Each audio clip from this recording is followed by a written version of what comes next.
Welcome, everyone. Today, we're going to dive deep into the world of bacteria to unlock the secrets of their incredibly efficient operating system. This is what allows them to thrive pretty much everywhere on the planet. So think about it. How does a single, simple bacterium pack in all the instructions it needs to live, to fight off threats, and to multiply like crazy? Well, the answer lies in its master molecule, its blueprint for everything it does. But how did we even figure this out? It wasn't just a lucky guess, not at all. Let's take a quick look back at the key experiments that proved, without a doubt, that DNA is the star of our genetic show. This wasn't some overnight discovery. It was more like a great scientific detective story. It started back in 1928, when Griffith noticed some mysterious transforming principle could change bacteria.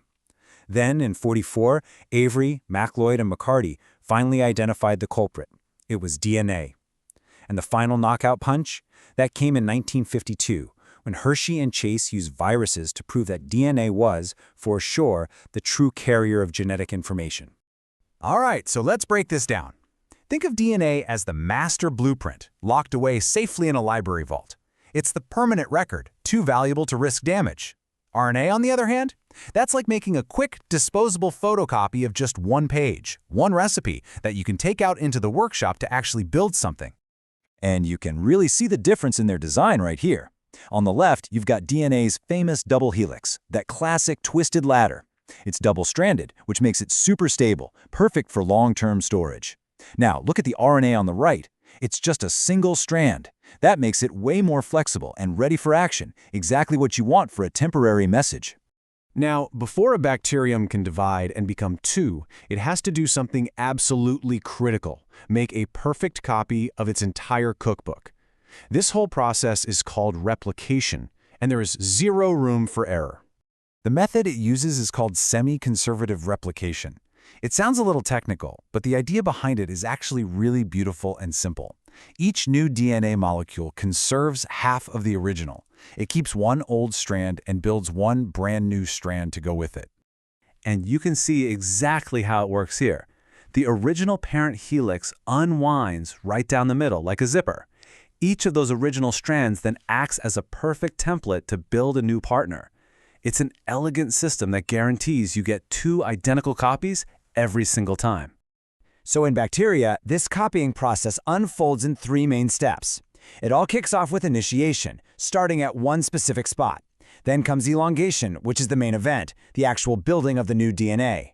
And finally, termination, when the whole thing hits a stop sign and the job is done.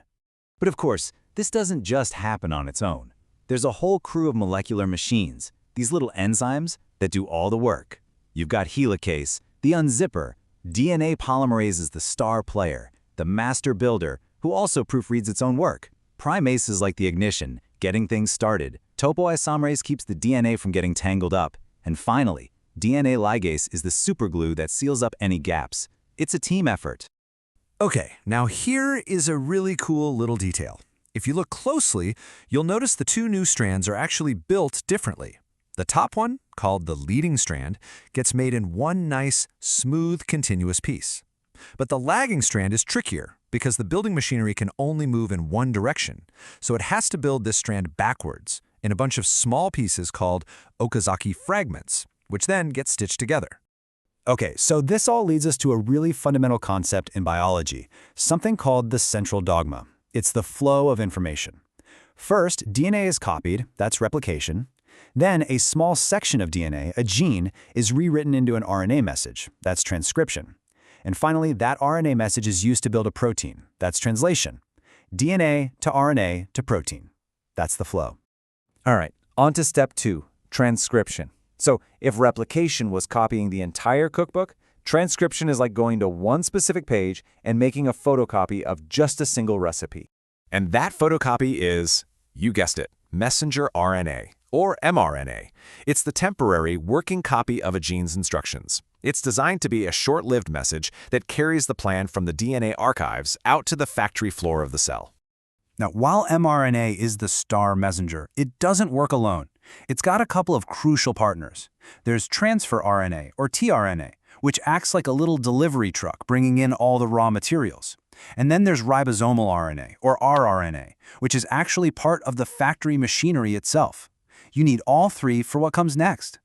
And here we are, at the final step, the grand finale, translation. This is where the magic really happens. The cell's factory, called the ribosome, latches onto that mRNA message and starts building a real functional protein, a tiny machine that's going to go do a job. The code itself is actually pretty simple. The ribosome reads the mRNA message in three-letter words. We call these codons. And each three-letter codon tells the ribosome to add one specific amino acid, which are the basic building blocks of every protein. But building the chain of amino acids is just the beginning. A protein's function is all about its shape. So, as you can see, this simple chain has to twist and fold into a very specific, complex 3D structure. From a simple sequence to these intricate folded shapes, that final shape is what lets it do its job. This folding process is so important and so tricky that the cell doesn't leave it up to chance. It actually has helper proteins called chaperones that guide the new protein and make sure it folds correctly. They're like quality control on the assembly line. So, let's tie this all together. We've walked through the whole process, from the DNA blueprint to the finished protein machine. Now, let's see why this system in bacteria is a total masterclass in efficiency. This right here is the absolute key to their success. Because bacteria don't have a nucleus to separate their DNA from the rest of the cell, they can do something amazing. The factory can start building the protein from the mRNA message at the same time the message is still being printed from the DNA. It's unbelievably streamlined. And talk about efficiency. A bacterium is a minimalist marvel. A typical one, like E. coli, runs its entire operation on only about 5,000 genes. Now, just to put that in perspective, compare that to us humans. We have somewhere around 25,000 genes. Bacteria do so much more, with so much less. So what's their secret weapon? It's not about being complex. It's the exact opposite. It's about pure, unadulterated speed and efficiency. That ability to couple transcription and translation, to run a super lean genetic code, that is the game changer. It's this streamlined system from DNA to protein that allows them to adapt, replicate, and, frankly, dominate just about every environment on Earth.